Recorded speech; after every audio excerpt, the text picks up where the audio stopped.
Hello everyone, good morning all of you. This is Rehabam.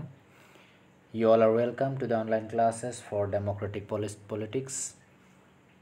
As we were looking into the definition of democracy yesterday और कल हमने विशेष करके विचार किया कि क्या परिभाषा है लोकतंत्र का, और उसमें हमने एक परिभाषा को देखा है जैसे हम इस टेक्स्ट में देख सकते हैं। Democracy is a form of government in which the rulers are elected by the people. तो लोकतंत्र उस सरकार का रूप है जहाँ के शासक लोगों के द्वारा चुने जाते हैं। तो इसको हम एक विशेषता के तौर पे भी देख सकते हैं। This is a useful starting point. ये बहुत ही अच्छी एक शुरुआत है। This definition allows us to separate democracy from forms of government that are clearly not democratic. और ये जो परिभाषा अभी हमने पढ़ा है, और ये हमें जो गैर लोकतांत्रिक सरकार है उनसे लोकतांत्रिक सरकार को विभाजन करने में, अलग करने में हमें मदद करता है। The army rulers of Myanmar were not elected by the people. पहले चैप्टर में म्यांमार के संबंध में हम देखते हैं, वहाँ पर मिलिट्री शासक हुआ करते थे। हालांकि हमारे कोर्स में अभी नहीं है इस साल, लेकिन पहला चैप्टर और एक था, और उसमें म्यांमार के बारे में हम पढ़ते हैं जहाँ पर आर्मी लोग वहाँ के शासक थे, और उन आर्मी लोगों को कोई लोग नहीं चुनते थे। Those who happen to be in control of the army became the rulers of the country. और जो लोग आर्मी में थे और वे लोग वहाँ के शासक बन गए, लेकिन उनको किसी ने नहीं चुना। पीपुल हैड नो से इन दिस डिसीजन। और वहाँ उनके निर्णय में लोगों का कुछ कहना नहीं था, कोई लेना देना नहीं होता था। सब जो शासक थे, आर्मी लोग थे, वो लोग सैनिक लोग करते थे। Dictators like Pinochet, Chile are not elected by the people. फिर चीले देश के बारे में भी हमने पढ़ा था, पहला लेसन में था वो, और वहाँ पर तानाशाही था। पिनोसे वहाँ का डिक्टेटर था, तानाशाह था, और उसको लोगों ने नहीं चुना था। This also applies to monarchies. और ये राजतंत्र की ओर भी आगे बढ़ता है। इसका मतलब राजतंत्र के संबंध में भी वही बात है। The Kings of Saudi Arabia rule not because the people have chosen them to do so, but because they happen to be born into the royal family। और जो राजशाही की बात अगर हम करें, सऊदी अरेबिया में राजा का सिस्टम है, वहाँ राजा हुआ करते थे। तो उन राजाओं को लोगों ने नहीं चुना, या तो वो लोग वहाँ के शासक इसीलिए हैं कि लोगों ने चुना, ऐसा नहीं है, बल्कि वो राजघराने में पैदा हुए, जन्म हुए, इसीलिए वहाँ के शासक बन जाते हैं। So this simple definition is not adequate. लेकिन ये जो बहुत ही सरल परिभाषा है, ये काफ़ी नहीं है। It reminds us that democracy is people's rule. ये हमें स्मरण जरूर दिलाती है कि डेमोक्रेसी मतलब लोगों का शासन। तो यहाँ तक हम इस बात को समझ सकते हैं बहुत अच्छी तरह कि डेमोक्रेसी मतलब लोकतंत्र मतलब क्या है? लोगों के द्वारा शासन किया हुआ सरकार। But if we use this definition in an unthinking manner, we would end up calling almost every government that holds an election a democracy। लेकिन अगर बिना सोचे समझे अगर हम इस परिभाषा को इस्तेमाल करेंगे, तो हमें उन देशों को भी लोकतंत्र बताना पड़ेगा जहां पर इलेक्शन होते हैं लेकिन वो डेमोक्रेसी नहीं है। इसका मतलब बहुत ही सावधानी से हमें इस परिभाषा को इस्तेमाल करना है। तो किसी देश में अगर चुनाव है, इसका मतलब ये नहीं वहाँ पर लोकतंत्र है, वो गैर लोकतंत्र भी हो सकता है। As we shall find out in chapter 3, every government in contemporary world wants to be called a democracy even if it is not so।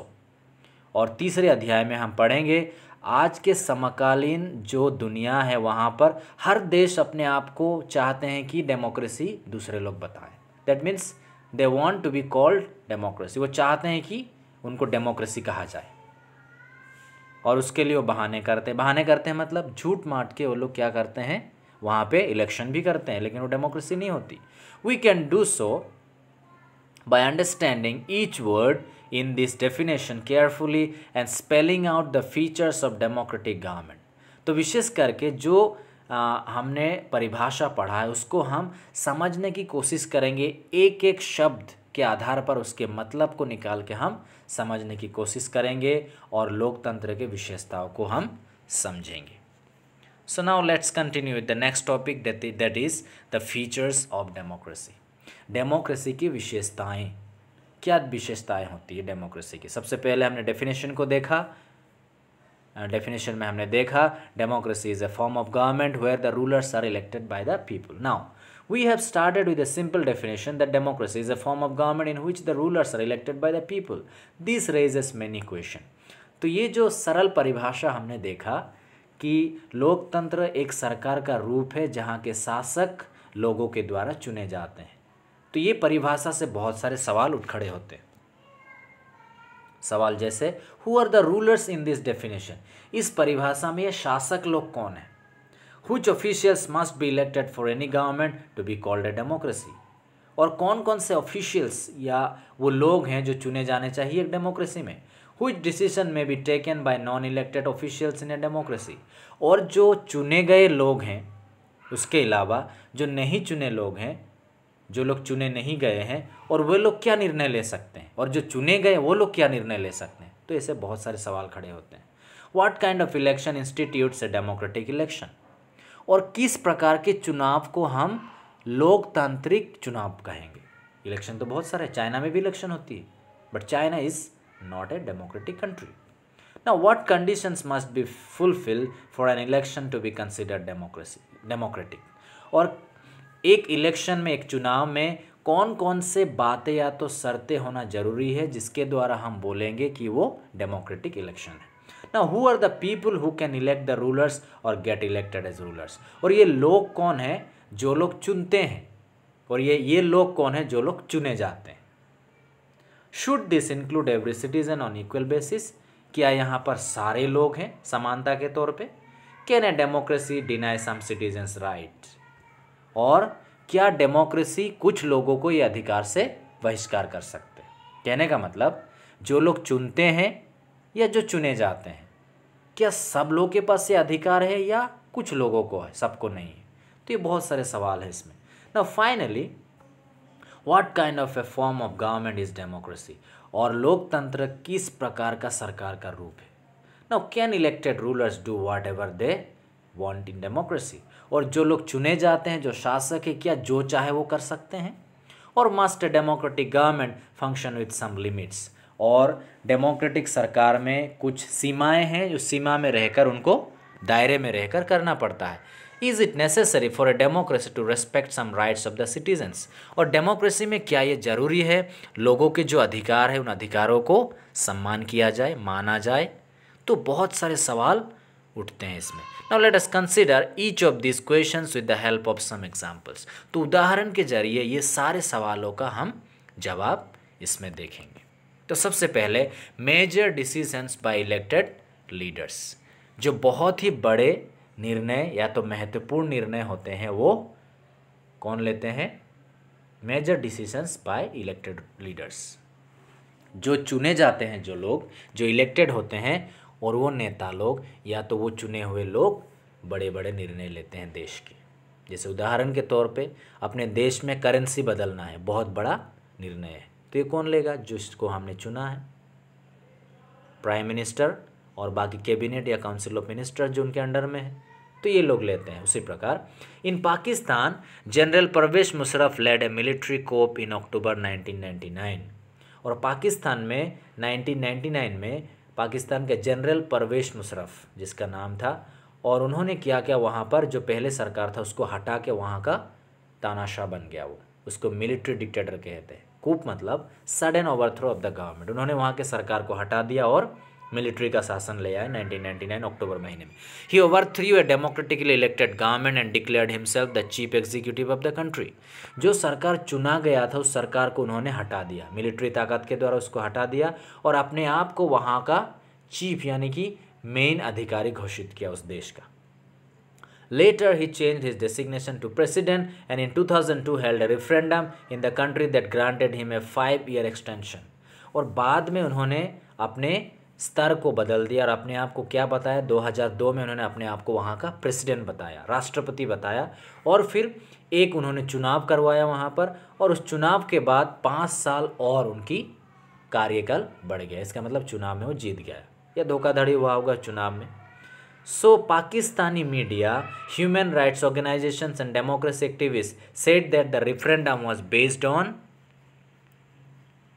malpractices and fraud. और पाकिस्तान के मीडिया और वहाँ के जनता और वहाँ के जो लोकतांत्रिक एक्टिविस्ट हैं वो सब लोग ये बताए कि वहाँ जो चुनाव हुआ था, जनरल परवेज मुशर्रफ ने जो चुनाव करवाया था वो चुनाव कैसा था, उसमें धोखाधड़ी था। In August 2002 he issued a legal framework order, और अगस्त 2002 में उन्होंने एक नियम बनाया, दूसरे तौर पे कहा जाए एक संविधान के जैसा, जिसका नाम था legal framework order that amended the constitution of Pakistan. Pakistan में पहले से जो संविधान था उस संविधान को उन्होंने बदला, संशोधन किया, और क्या बनाया उन्होंने 2002 में, legal framework order. Now according to this order, और इस ऑर्डर या तो इस नियम के अनुसार, the president can dismiss the national and provincial assemblies, और इस ऑर्डर के अनुसार जो प्रेसिडेंट है वो क्या करेगा, नेशनल असेंबली मतलब अपने देश में जैसे लोकसभा राज्यसभा है, और दूसरा इसमें बताया जा रहा है, एक तो नेशनल असेंबली बताया, प्रोविंशियल असेंबली में उदाहरण के तौर पे जैसे अपने स्टेट लेजिस्लेटिव असेंबली होते हैं, एमएलए लोग वहाँ के मेंबर होते हैं, तो ऐसे सभाओं को अपने इच्छा से क्या कर सकता है, भंग कर सकता है, और ऐसा पावर लीगल फ्रेमवर्क ऑर्डर के द्वारा उन्होंने प्राप्त किया वो, और ये लीगल फ्रेमवर्क ऑर्डर उन्होंने खुद बनाया था ना। The work of the civilian cabinet is supervised by the national security council which is dominated by military officers, और ये जो लोगों की जो कैबिनेट है, मंत्रियों का जो झुंड है, कैबिनेट है, और उनके ऊपर सुपरवाइज होती है, और ये सुपरवाइज भी करता है कौन, ये करता है मिलिट्री ऑफिसर्स जो परवेज मुशर्रफ के नीचे फंक्शन करते हैं। तो कुल मिला के जो वहाँ पे राजनीतिक सभाएं हैं पूरे देश की और राज्यों की, उसके ऊपर भी उन्होंने मिलिट्री शासक लगा रखा है। So Pakistan has had elections, elected representatives have some powers, but the final power rested with military officers and General Musharraf himself. तो पाकिस्तान में इलेक्शन थे, पाकिस्तान में प्रतिनिधि भी थे, रिप्रेजेंटेटिव्स थे, और उनके पास पावर भी थे, लेकिन जो फाइनल पावर है, क्या करना नहीं करना, ये सारे तय कौन करता था, मिलिट्री ऑफिसर्स करते थे वहाँ के, और जो मुशर्रफ वहाँ के प्रेसिडेंट घोषित किया अपने आप को। Now clearly there are many reasons why Pakistan under General Musharraf should not be called a democracy, और बहुत ही स्पष्ट तरीके से हम यहाँ देख सकते हैं कि पाकिस्तान में जनरल मुशर्रफ का जो सरकार था वो लोकतांत्रिक सरकार नहीं था। But let us focus on one of these, तो बहुत सारे कारण, उनमें से एक बातों को हम गौर करेंगे। Can we say that the rulers are elected by the people in Pakistan, तो क्या हम कह सकते हैं वहाँ के जो शासक थे पाकिस्तान के, उनको लोगों ने चुना था? नॉट क्वाइट, नहीं कह सकते, लोगों ने नहीं चुना, वो खुद बन गए थे। People may have elected as representatives to the national and provincial assemblies, but those elected representatives were not really the rulers. लोगों ने अपने नेताओं को जरूर चुना, राज्यों में, पूरे देश में नेताओं को जरूर चुना, लेकिन वो नेताएं वहाँ के शासक नहीं थे। उनके ऊपर कौन शासक थे? मिलिट्री ऑफिसर्स लोग थे।